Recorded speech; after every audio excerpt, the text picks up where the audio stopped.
안녕하세요. 미국 주식을 사랑하는 미주단입니다. 제 S&P 500이라든지 지금 나스닥을 보면 계속 상승 중에 있습니다. 예, 그림에서 보면 알 수 있듯이 상승할 수 있었던 원동력은 뭐죠? 기업들의 실적들이 잘 나왔죠. 간단하게만 볼게요.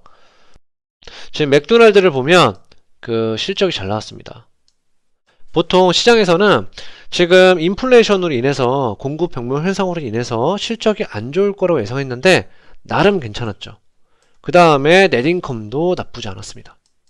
그래서 지금 전체적으로 시장이 올라가고 있는데요. 다른 기업도 한번 볼게요. 코카콜라도 보자면 예, 그리고 지금 코카콜라도 나쁘지 않았죠.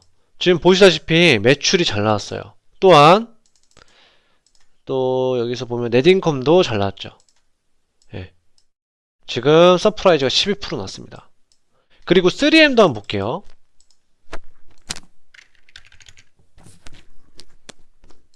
지금 3M 같은 회사도 보면 매출이 잘 나왔는데요.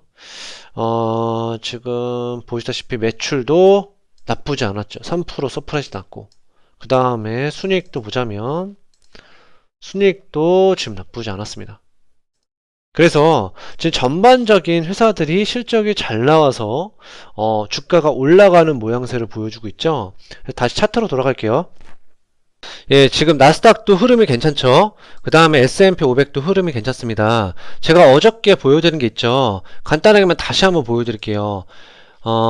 지금 보시다시피 여기 S&P 500 스파이를 보여주고 있죠? 스파이 같은 경우는 지금 브레이크아웃이 됐죠? 올라가는 주식의 개수가 더 많아졌다라는 거예요. 그리고 지금 나스닥도 지금 올라가는 주식의 개수가 많아졌고 브레이크아웃이 됐고, 그 다음에 뉴욕에 있는 주식 전체 개수가 어떻게 되고 있냐? 올라가고 있죠. 예.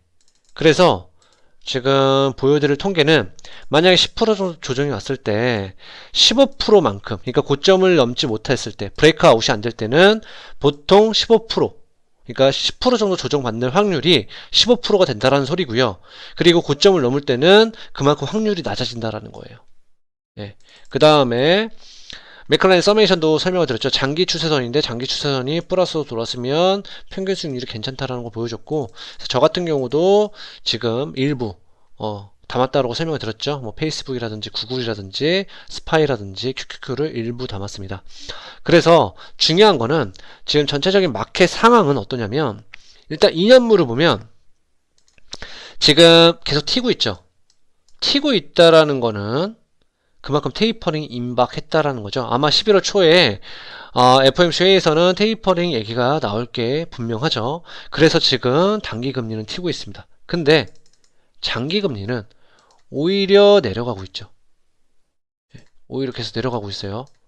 그래서 지금 장기금리 같은 경우는 여러분들이 잘 보셔야 되는 게, 지금 10년물도 보여드렸고 20년물도 보여드릴게요. 예, 지금 20년물도 계속 내려가고 있습니다. 왜 이렇게 나올까요? 지금 오일 가격도 보면 어느 정도 오일 가격이 내려가고 있습니다. 지금 5분 차트로 보여드리고 있어요. 그러면 어느 정도 인플레이션에 대해서 부담이 줄어들겠죠.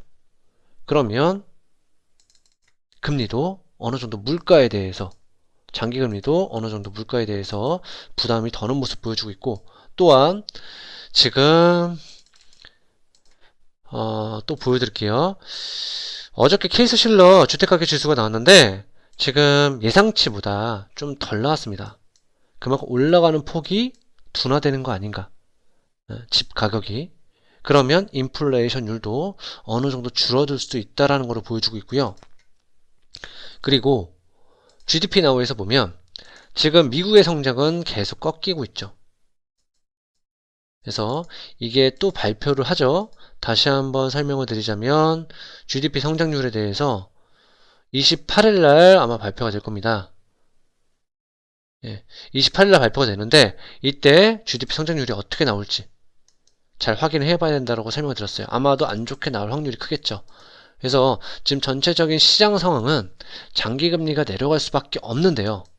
그렇지만 기사 내용 한번 보여드릴게요. 예, 지금 바이든 대통령은 지금 사회복지 인프라 예산을 통과를 노리고 있어요. 어떻게든 통과를 시키려고 할 거예요. 왜 그러냐면 지금 지지율이 말도 못하게 내려갔죠.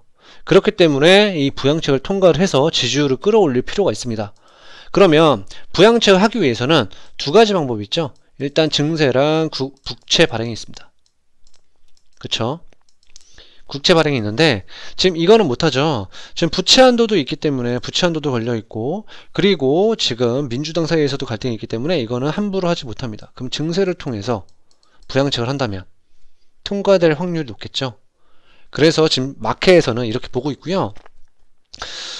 그러면 재정정책을 하게 된다면, 부양책을 하게 된다면 금리는 틉니다. 그게 무슨 말이냐면 가령 예를 들어서 금융시장에 5조 달러가 있다라고 생각해 보세요. 그럼 정부가 3조 달러만큼의 부양책 한다고 생각해 보세요. 그럼 시중에 3조 달러만큼 현금을 흡수합니다. 그리고 국채를 남깁니다. 그러면 시중에는 현금이 2조 달러가 남겠죠. 그 다음에 국채가 남아요. 이렇게 됐을 때 기업이나 은행들 입장에서는 돈을 구하기 어려워지고 돈의 가격이 금리는 상승할 수밖에 없겠죠. 왜냐하면 유동성 부족을 느끼잖아요. 그렇기 때문에 금리가 튀는 겁니다. 그러면 이렇게 금리가 튀었을 때 이거를 중앙정부는 어떻게 하냐면, 중앙은행은 어떻게 하냐면 양적 완화를 하죠. 무슨 말이냐면 양적 완화가 뭐라고 했죠? 장기 국채를 사서 현금을 불어넣는 거잖아요. 장기 국채를 사게 된다면 금리가 도로 내려가겠죠. 그래서 중앙은행이랑 정부 사이에서 이렇게 공조가 있으면, 협조가 있으면 금리가 안정될 수 있다라고 예전에도 설명드렸어요. 근데 지금은 이제 이 부양책이 통과된다면 지금의 금리를 볼게요. 지금 금리가 많이 떨어졌잖아요. 지금 계속 떨어지고 있어요. 그죠? 그래서 이 금리는 이제 테이퍼링이랑 맞물려서 올라갈 수밖에 없다라고 저는 생각을 하고 있고요. 그래서 저만의 개인적인 생각이 아니라 그 다음에 전문가들도 저랑 비슷한 생각을 가지고 있습니다. 그렇기 때문에 여러분들도 잘 한번 생각해 보시고요. 그리고 여러분들 중에 나중에, 지금은 채권이 메리트가 없어요. 근데 나중에는 채권을 포트폴리오에 넣는 거를 저는 권해드립니다. 네, ETF 중에 BND라는 채권 ETF가 있습니다. 이 채권은 좋은 게 장기에서 단기까지 다 있습니다. 그 다음에 달러도 가지고 있죠. 그러니까 TLT는 20년물만 가지고 있잖아요. 그래서 여러분들이 채권에 대해서 투자를 하고 싶다면 BND 상품에 투자를 하는 게 어떤가 싶어서 얘기를 드리는 거고요. 가령 이런 경우가 있어서 얘기를 드리는 거예요. 그게 무슨 말이냐면 정부에서 기준금리를 내리잖아요. 기준금리를 내린다고 해요. 경기가 안 좋아서. 그러면 이때 재정정책이랑 맞물리겠죠. 예? 어떻게 되냐면 기준금리를 내리면 단기금리에서 장기금리까지 금리가 내려옵니다.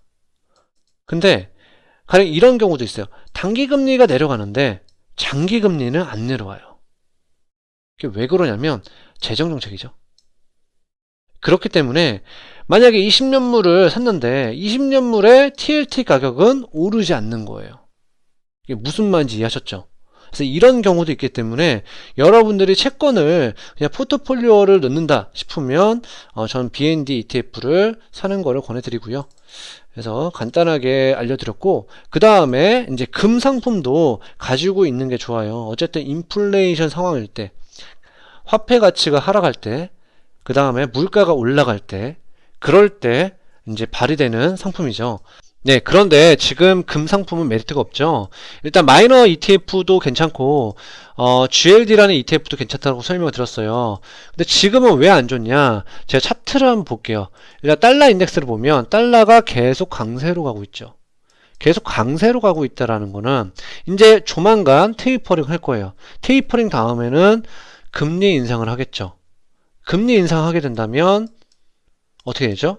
긴축한다라는 거잖아요. 시중의 유동성 공급이 줄어들어요. 그러면 달러가 강세가 되겠죠. 달러가 강세가 되면 금 가격은 오히려 내려가겠죠.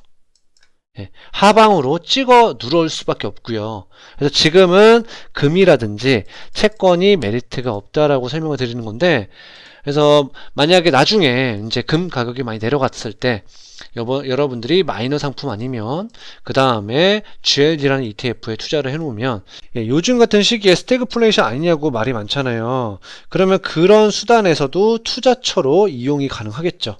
이럴 때도 효과를 볼 수 있죠. 금리를 인하해요. 정부가 금리를 인하하면 어떻게 되냐면 중앙은행이 금리를 인하하면 유동성 공급이 많아지죠. 그러면 달러 대비 금, 실물화폐가 더 메리트가 있겠죠. 그래서 2019년부터 금 가격은 튀어 올랐죠. 한번 보여드릴게요. 다시 한번 보여드리자면 금 가격을 한번 볼게요. 이거를 5분 차트로 봤는데 1차트로 볼게요. 2019년에 금리를 인하했죠. 그러면서 금 가격은 어떻게 됐어요? 튀어 올랐죠. 이때는 긴축을 했죠. 그래서 이 박스권 안에 있었죠. 그래서 지금은 금 가격이 너무 높은 거 아닌가 싶어서 설명을 드리는 거고요. 예, 저만의 개인적인 생각이니까 참고만 해주세요. 어쨌든 저는 금 가격은 이 박스권 안에서 가만히 있을 확률이 크다라고 봅니다. 더 이상 올라가는 거는 쉽지 않아 보이고요. 스태그플레이션이라고 다들 얘기는 하는데 저는 스태그플레이션이 아니라고 생각이 들어요. 스태그플레이션이라면 기업들의 실적도 안 좋게 나와야 되겠죠. 근데 지금 기업들의 실적이 잘 나오고 있잖아요. 그래서 너무 염려하지 마시고요. 그렇지만 지금 시장이 너무 마냥 좋다라고 해서 너무 긍정적으로는 봐도 안 될 것 같아요. 왜 그러냐면 일단 중국의 문제도 있고요. 지금 중국 정부가 손을 놓고 있습니다. 헝다그룹에 대해서. 그래서 이 문제가 어떻게 될지 좀 더 지켜볼 필요가 있고요. 그리고 지금 미중 갈등이 계속 있죠. 예, 이렇게 된다면 미중 갈등이 계속되고 무역 전쟁이 계속 올 수도 있겠죠. 예. 지금은 위안화가 절상이 돼서 시장이 안정이 돼가고 있는데 만약에 절하가 된다면 다른 이머징의 마켓의 수출까지 중국이 다 뺏어갈 수도 있겠죠. 그러면 수요는 없고 물건만 만들어내면 어떻게 되냐? 사는 사람이 없어지잖아요. 사는 사람이 없어지면 경기가 침체되겠죠. 가뜩이나 세계 각국이 지금 부채가 말도 못하죠. 근데 디플레이션 상황이 온다. 끔찍하죠. 생각하기도 싫은 상황이 올 거라고 생각이 들고요. 다만 여기까지 가진 않을 거라고 저는 개인적으로 보고 있습니다. 그리고 지금 스마트머니라든지 스마트머니는 개인들의 돈이고 스마트머니는 기관들의 돈이고 덤머니는 개인들의 돈이죠. 근데 지금 개인들의 돈이 극단적으로 왔습니다. 보통 이럴 때는 수익률이 안 좋기 때문에 참고를 하시면 좋을 것 같고요. 그래서 저 같은 경우는 지금 시장을 마켓을 너무 긍정적으로도 너무 부정적으로도 생각 안 하셨으면 좋겠어요. 지금 11월 초에 테이퍼링이 있을 건데 테이퍼링이 온다고 할지라도 시장이 그렇게 충격을 먹을까? 그런 생각이 들어요. 왜냐면 지금까지 연준이 계속 경고를 줬기 때문에 아마 시장은 어느 정도는 내성이 생기지 않았을까 그렇게 생각을 해봅니다. 그래서 오늘 제 영상이 좋았다면 구독과 좋아요 꼭 부탁드리겠고요. 그럼 다음에 만나요. 안녕.